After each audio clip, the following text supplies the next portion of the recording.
Y aura-t-il un avant et un après le 24 juin 2022 dans la gestion migratoire entre le Maroc et l'Espagne, entre l'Afrique et l'Europe? Si des artistes réagissent, l'ONU, elle aussi, est sortie du silence. Rabat et Madrid ont eu recours à un usage excessif de la force contre des migrants pour les Nations Unies. Une semaine après le drame, quelles premières leçons tirées? À qui la faute? Et quelles solutions apporter pour éviter un nouveau drame? Passage au scan. Je suis Landry Benoît, vous écoutez le scan, le podcast actu de Tel Quel. Et ce vendredi 1er juillet 2022, je vous propose de revenir sur le drame de Melilla. Last Friday was a sad day for many families. In one shattering instance, young and hopeful Africans were subjected to gruesome brutality by security forces as they sought to enter the Spanish enclave of Melilla. Il s'appelle Michael Kiboino. Il est le représentant permanent adjoint du Kenya auprès des Nations Unies.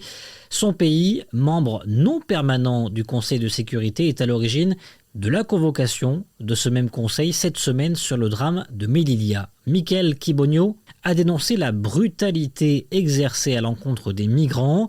Stéphane Dujarric, le porte-parole des Nations Unies, a de son côté qualifié d'inacceptables les événements survenus. Les Nations Unies réclament désormais à Rabat et Madrid une enquête, je cite, efficace et indépendante pour déterminer les circonstances exactes du décès d'au moins 23 migrants. Mais quelles premières leçons tirées une semaine après les faits? Nous allons en parler dans cet épisode du Scan avec deux experts en migration, Mehdi Aliwa et Abdelkrim Belgendouz. Et pour en savoir plus, rendez-vous sur telquel.ma. Mes confrères Jassim Madani, Aminater et Oussama Tim sont à l'origine du dossier de la semaine, drame de Melilla, quand le désespoir tue, à la une du numéro 1003 de Tel Quel. Des dizaines de corps enchevêtrés, des morts et des blessés, parmi ces migrants qui tentent de forcer les portes de l'Europe. Selon les témoins, près de 2000 hommes originaires d'Afrique subsaharienne quittent leur campement au Maroc et se dirigent en masse, armés de pierres et de bâtons, vers la clôture grillagée qui sépare Maroc et Espagne. Mehdi Aliwa, bonjour. Bonjour. Qui est responsable de ce drame à Melilla? Alors, je ne sais pas pour la police marocaine et espagnole, puisque je n'étais pas là. Ce qui est sûr, c'est que les forces de l'ordre n'ont pas réussi à empêcher des gens de passer dans cet endroit qui n'était pas prévu pour. Il y a des techniques, évidemment, de sécurité, mais des fois, on est surpris. Et de l'autre niveau, si les Espagnols n'avaient pas mis de l'huile sur le feu en envoyant des grenades anti-encerclement ou des lacrymos, et s'ils avaient permis d'ouvrir un portique à un endroit, peut-être que ça aurait été moins dramatique en termes de chiffres. Mais du coup, les gens seraient rentrés, en partie en tout cas, une partie d'entre eux serait rentrée sur le territoire espagnol. Donc c'est plus facile à critiquer de loin qu'à faire sur place. Ensuite, en ce qui concerne des exactions qui auraient pu être commises, et c'est fort possible, mais pour cela, il faut une enquête indépendante pour le déterminer.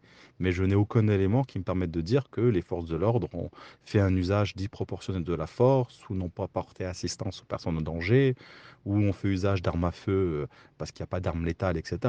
Ce que je sais, c'est que les forces de l'ordre marocaines n'ont pas su empêcher les gens de passer par là, mais pouvaient-elles faire autrement? Et les Espagnols n'ont pas su désescalader en permettant aux gens de passer au lieu de durcir la fermeture et les regarder s'écraser. Alors dans le dossier Tel Quel consacré à cet événement, mes confrères ont notamment interrogé Omar Nagy, le président de la section AMDH Nador, l'association marocaine des droits humains. S'il reconnaît, Omar Nagy, une tentative d'assaut très violente, il souligne aussi que depuis le rétablissement des relations entre le Maroc et l'Espagne, une nouvelle approche plus ferme de la part des autorités marocaines a lieu dans le nord du pays contre les migrants clandestins. Juste après le rétablissement des relations maroco-espagnoles, surtout après la dernière rencontre entre les deux ministres de l'Intérieur des deux pays, nous avons observé localement une nouvelle approche des autorités de Nador vis-à-vis des migrants. Des attaques quotidiennes, des traques dans les forêts, très loin de la ville de Melilla. Les autorités ont aussi sommé les commerçants des douanes à proximité de ne plus rien vendre aux migrants.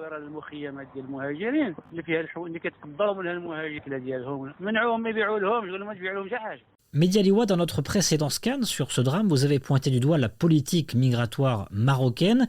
Elle n'est pas assez sociale selon vous et pas assez ferme envers les passeurs avec des procès expéditifs de moins de 6 mois parfois.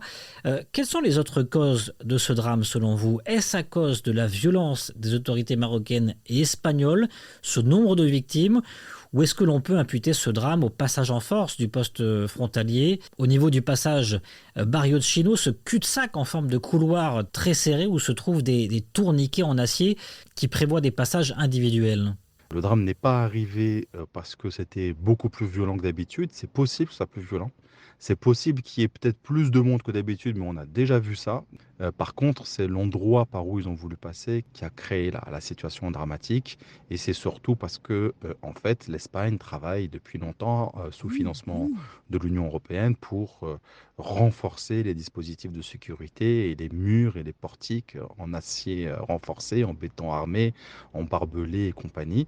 Et que donc, forcément, lorsque des gens désespérés décident de passer en force, coûte que coûte, et en disant, de toute façon, je suis déjà mort, c'est ce que disent les gens, à partir de là, on obtient ce cocktail explosif dans lequel on est des spectateurs attristés et seule une autre approche des migrations, seule une autre politique pourrait nous faire éviter ce genre de drame.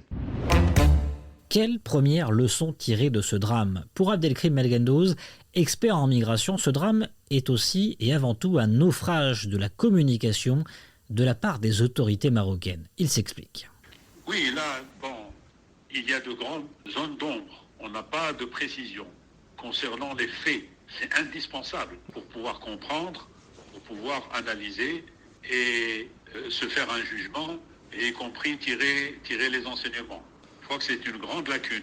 Les autorités marocaines n'ont pas du tout ou très peu communiqué ou bien mal communiqué. Au niveau du nombre de morts, on ne sait pas s'il y a eu des morts des deux côtés. Par ailleurs, lorsque on a entendu dire qu'il y avait 2000 participants à l'assaut, dont 500 étaient des subsahariens, et les autres, c'est 1500, de quelle nationalité ils sont? Sur les circonstances mêmes de la mort, on n'a aucun élément. Donc tout ça, c'est une série de questions. Et chacun a pu remarquer que depuis lundi, chacun donne une interprétation. Ça nécessite une politique de communication en la matière. Et ça ne suffit pas de réunir les ambassadeurs des pays africains. C'est bien de l'avoir fait. Mais c'est aux autorités marocaines de le faire directement. On aurait aimé, par exemple, au moins, après cette réunion aux affaires étrangères, qu'il y ait par exemple un communiqué en bonne et due forme, un communiqué officiel, qui dise exactement, au-delà de l'aspect protocolaire, qu'est-ce qui a été dit au niveau des informations qui ont été fournies. Un problème de communication de la part des autorités marocaines, selon Abdelkrim Melgendouz. Du côté de l'Espagne, la justice a ouvert une enquête indépendante. Mais cela n'a pas empêché Pedro Sánchez, le chef du gouvernement espagnol, d'accuser les mafias quelques heures seulement après le drame. J'exprime ma solidarité et donne raison au travail extraordinaire accompli par les forces de sécurité de l'État de notre pays. Certains ont été blessés à cause de cette violente agression. Et je pèse mes mots, c'est un assaut violent et organisé par des mafias qui trafiquent des êtres humains vers une ville du territoire espagnol. C'était une attaque contre l'intégrité territoriale de notre pays, de manière violente. Mehdi Aliwa, les mafias sont-elles responsables? Alors c'est très facile de dire c'est des filières, c'est le crime organisé, etc. Ici, on voit bien que ça n'a pas fonctionné l'affaire. Et on voit bien que c'est des gens désespérés, des gens en haillons, des gens très pauvres. On voit même des corps de personnes qui sont très maigres, très amaigris. Et on le sait que des gens ne mangent pas à leur faim, et depuis longtemps. Donc il y a un vrai souci ici. Et donc je ne vois pas quelle filière criminelle aurait pu tirer profit de ça. On aurait pu l'imaginer s'ils avaient mis tout le monde dans une paterrasse. Maintenant, ça ne veut pas dire qu'il n'y a pas des bandes organisées, des voyous, qu'il n'y a pas eu un comportement qui a empiré les choses. C'est fort possible. Mais faut-il, encore une fois, le prouver ? De la même manière qu'il n'est pas possible aujourd'hui d'affirmer que les forces de l'ordre marocaines ont commis des exactions, il n'est pas possible de dire qu'on a face à nous, sans un procès équitable et sans une enquête indépendante, qu'on a face à nous des personnes qui sont des criminels aguerris qui ont organisé ça. Alors quelle solution pour éviter ce genre de drame selon vous ? L'approche de la migration doit changer, les gens doivent avoir le droit de circuler et il faut trouver d'autres moyens de gérer ceux qui voudraient s'installer sans autorisation. Il y a les moyens de faire et qui seraient beaucoup moins violents, peut-être plus coûteux, mais finalement pas tant que ça parce que la violence en fait elle est beaucoup plus coûteuse et pas simplement en termes d'image. L'idée qu'avant de partir, il faille obligatoirement une autorisation, c'est une idée qui, pour moi, est mauvaise. Et depuis qu'il y a le visa Schengen, les visas, c'est quelque chose de récent, ça date que des années 80-90, et ça s'est accentué. Et à partir du moment où on a mis les visas Schengen, le nombre de morts n'a cessé d'augmenter. Et donc, on est dans une fuite en avant. Et donc, si la réponse à ce drame, qui est le résultat de cette politique, c'est de rajouter encore plus de sécurité, c'est qu'on n'a rien compris. Ce qui va se passer, c'est qu'il y aura encore plus de morts et ça ne changera rien du tout.